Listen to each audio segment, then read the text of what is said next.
Всем большой привет, дорогие мои зрители! Сегодня я предлагаю приготовить тонкие, мягкие, нежные блинчики, которые подходят как и для сладких, так и для соленых продуктов. То есть можно завернуть туда как сладкие, так и соленые. Еще плюс этих блинчиков в том, что их можно приготовить даже если нет света. Я вот лично сегодня планировала делать пиццу, но отключили свет. Я думаю, не получится меня остановить, я буду делать блинчики. Берем 3 крупных яйца, добавляем немного соли, 1/4 чайной ложки. Получилось 2 глазика, носик и рот. Обязательно так и сделайте. Молоко и яйца для блинчиков должны быть или комнатной температуры, или слегка теплые. Добавляем 2 столовые ложки сахара или 30 граммов. 2 столовые ложки растопленного сливочного масла или тоже 30 граммов. Я люблю добавлять в блинчики именно сливочное масло, ну хотя в принципе можно заменить на растительное, но сливочное придает блинчикам такой невероятный сливочный вкус и аромат. Перемешиваем. Всего здесь 200 граммов муки, я добавляю где-то половину.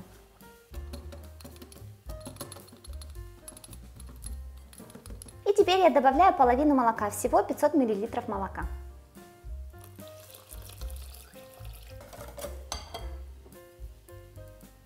Вторую половину муки и вторую половину молока. Если замешивать тесто вот таким вот образом, что мы постепенно добавляем муку и молоко, то в тесте никогда не будет комочков, оно будет абсолютно однородным, как и у меня получилось. Тесто достаточно жидкое. Сейчас оставляем его минут на 5-10, чтобы оно настоялось, клейковина сработала, и тогда блинчики будут проще выпекать.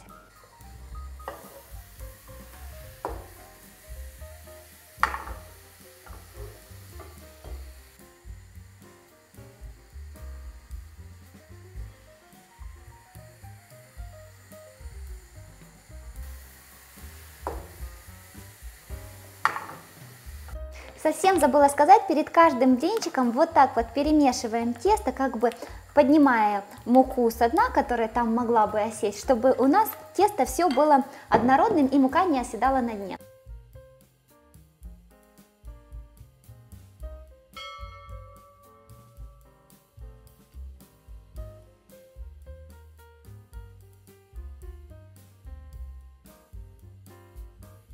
Вы только посмотрите, какие красивые, румяные, такие пятнистые блинчики получились. Я просто ими не могу налюбоваться, просто как солнышки.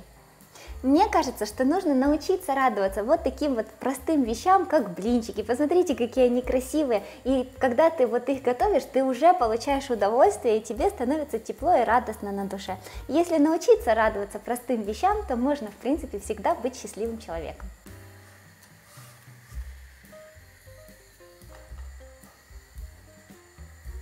Вот такие они получаются, эластичные, тоненькие, и больше всего мне нравится, что они как солнышко, очень такие приятные по цвету. Посмотрите, вот, идеально для фарширования, для чего угодно, замечательные, и они очень вкусно пахнут.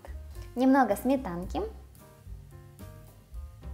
мед, варенье, растопленное сливочное масло, все, что ваша душа пожелает.